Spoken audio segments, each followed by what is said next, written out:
Good morning, State Representative Joe Sosnowski. As you know, my district represents most of Boone County and the eastern part of Winnebago. As one of the Republican co-chairs on the Property Tax Relief Task Force, we truly hope that this would be a great opportunity to put together a commission, a bipartisan commission that would truly look at property tax reform and, as Representative Demmer mentioned, focus on what the driving costs are in Illinois so that we can find ways to reduce property taxes and reduce them by lowering the cost of government, not just at the state level, but at the local level, as well as providing relief and opportunities at the local level for individual local taxing districts to be able to find ways to reduce that. Because the Democrats who controlled the property tax task force, they missed their deadline of October 31st for a draft report, as we know. They also missed the deadline of December 31st. This is despite us making several inquiries, hoping to move them along and to have greater involvement in the process. What we have seen to date in the draft document is really a collection, a meandering collection of thoughts and ideas, none of which that have been properly vetted and discussed at the full committee level. Basically, the process was a bunch of subcommittees met on kind of an ad hoc basis, grabbed a bunch of ideas, put them into a rough draft document, without vetting those ideas or without going into detail or discussing those or voting on them. They put them into a large working draft, and then that's where we're at right now. There has not been an additional meeting of the full committee. The Democratic leadership has not asked for an additional discussion or debate. There's been no votes on any of the ideas that have been forwarded from the subcommittees. Instead of bringing us closer together, really, this process has not produced any meaningful or lasting property relief suggestions for families of Illinois and our region in particular. And the task force really has become a complete disaster.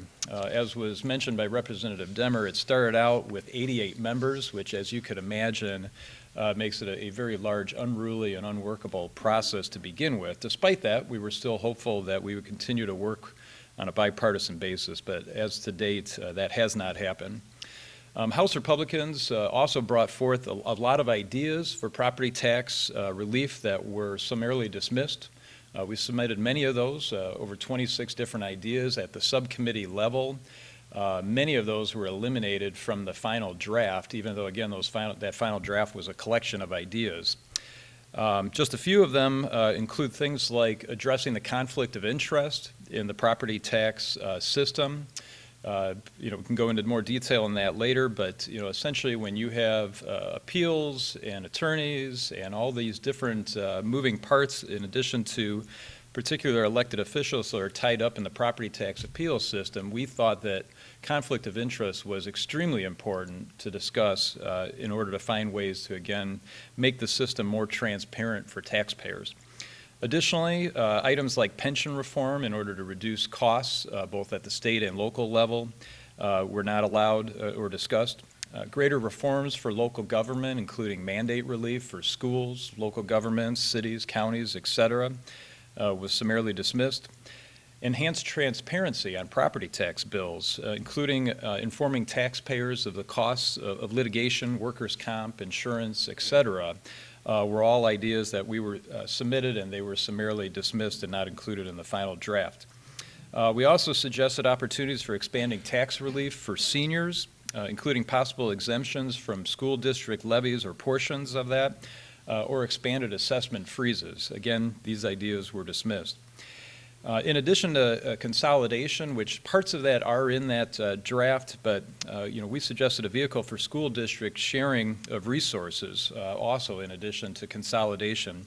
Again, to create more ways to reduce duplication at the local level so that we can pass on savings to taxpayers. We have a huge issue here. Everyone knows, it's been reported generally, that we're the second highest property taxes in the nation. And again, we were hopeful that this process would move forward on a bipartisan basis and produce some good, solid recommendations for the full legislature and residents and taxpayers of Illinois to consider. At this point, that has not happened.